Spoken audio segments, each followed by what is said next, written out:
एक बार लोहे की दुकान में अपने पिता के साथ काम कर रहे एक बालक ने अचानक ही अपने पिता से पूछा, पिताजी, इस दुनिया में मनुष्य की क्या कीमत होती है? पिताजी एक छोटे से बच्चे से ऐसा गंभीर सवाल सुनकर हैरान रह गए। फिर वे बोले कि बेटे, एक मनुष्य की कीमत आंकना बहुत मुश्किल होता है, वे तो अनमोल है। बालक, क्या अभी इतना ही कीमती और महत्वपूर्ण है? पिताजी, हाँ बेटे। बालक कुछ समझा नहीं। फिर उसने सवाल किया, तो फिर इस दुनिया में कोई गरीब क्यों है, कोई अमीर क्यों है, किसी की कम रिस्पेक्ट है, किसी की ज़्यादा रिस्पेक्ट क्यों है?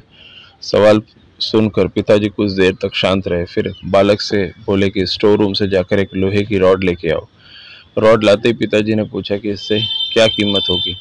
बालक बोला कि 200 रुपये। पिताजी, अगर मैं इससे बहुत से छोटे छोटे कील बना दूँ तो उसकी क्या कीमत होगी? बालक कुछ देर सोचकर फिर बोला कि अब तो ये और भी महंगा बिकेगा, लगभग 1000 रुपये में बिकेगा। पिताजी, अगर मैं इस लोहे की घड़ी के बाद सारे स्प्रिंग बना दूँ तो? बालक कुछ देर गणना करता, फिर एकदम से उत्साहित होकर बोला कि तब तो इसकी कीमत बहुत ज़्यादा हो जाएगी।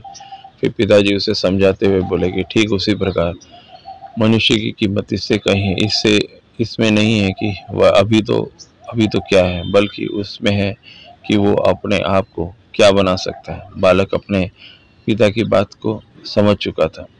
अक्सर हम अपनी सही कीमत आंकने में गलती कर देते हैं। हम अपनी प्रेजेंट स्टेटस को देखकर अपने आप को वैल्यूलेस समझने लगते हैं, लेकिन हम में हमेशा अथाह शक्ति होती है। हमारा जीवन हमेशा संभावनाओं से भरा हुआ है। हमारे जीवन से कई बार स्थितियाँ अच्छी नहीं होती हैं, पर इससे हमारा वैल्यू कम नहीं होता है। मनुष्य के रूप में हमारा जन्म इस दुनिया में हुआ है, इसका मतलब हम बहुत ही स्पेशल और इम्पोर्टेंट है। हमें हमेशा अपने आप को इम्प्रूव करते रहना चाहिए और अपनी सही कीमत प्राप्त करने की दिशा में आगे बढ़ते रहना चाहिए।